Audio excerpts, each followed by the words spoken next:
In any medical emergency, time is critical. When Dr. Francisco Bucio lost his fingers, he thought time had run out.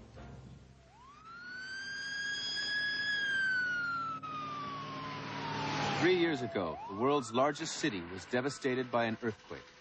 Hundreds of people were buried alive, among them a young surgeon.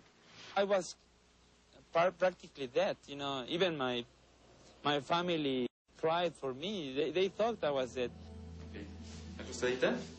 In September of 1985, Francisco Bucio was training to be a plastic surgeon at Mexico City's General Hospital. It was 6:30 in the morning, and I took a shower. I was just here in this corner, but in the 5th floor, and as you know, the whole building collapsed, and the 9 stories just collapsed. And I remained there for 4 days until my family and friends rescued me.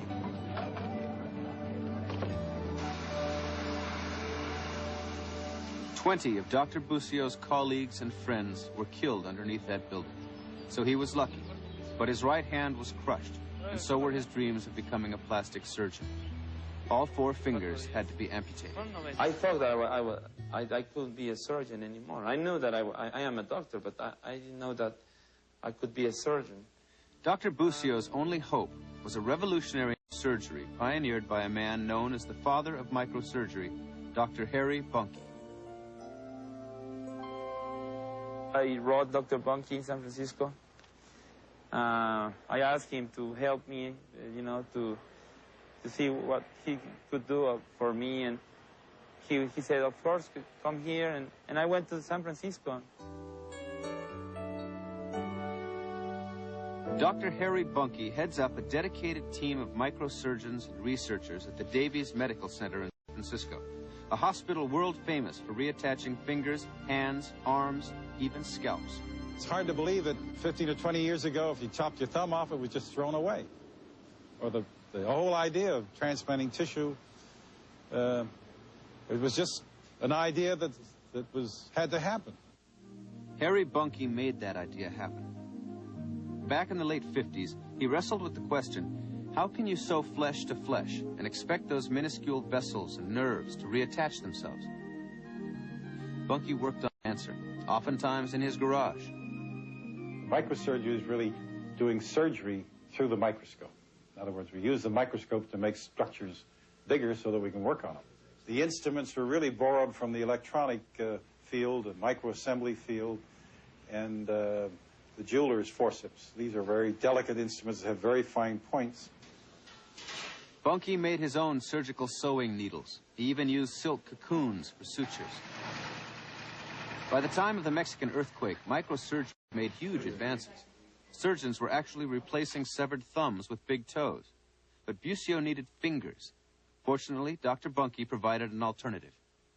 I felt that if we could put 2 toes up on his hand and give him a 3-finger chuck type of pinch, that it would be possible for him to hold surgical instruments. You heard correctly. Dr. Bunke makes toes into fingers.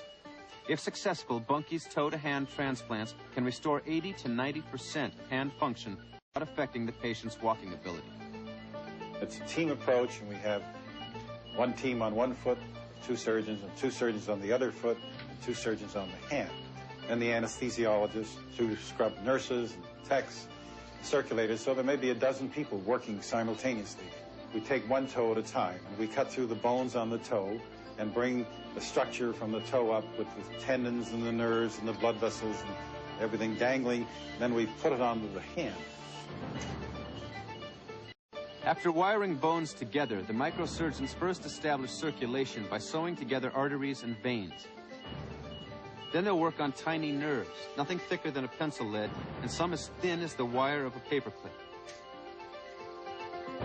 We had some problem with Dr. Bucio because he had a lot of injury to the tissue, and actually the base of his hand still had a lot of scarred tissue there.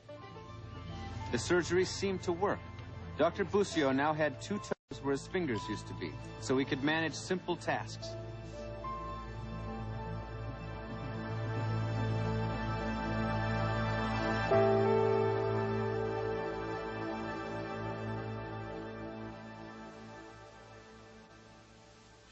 Even with this dramatic success, nobody knew if Bucio could ever perform surgery.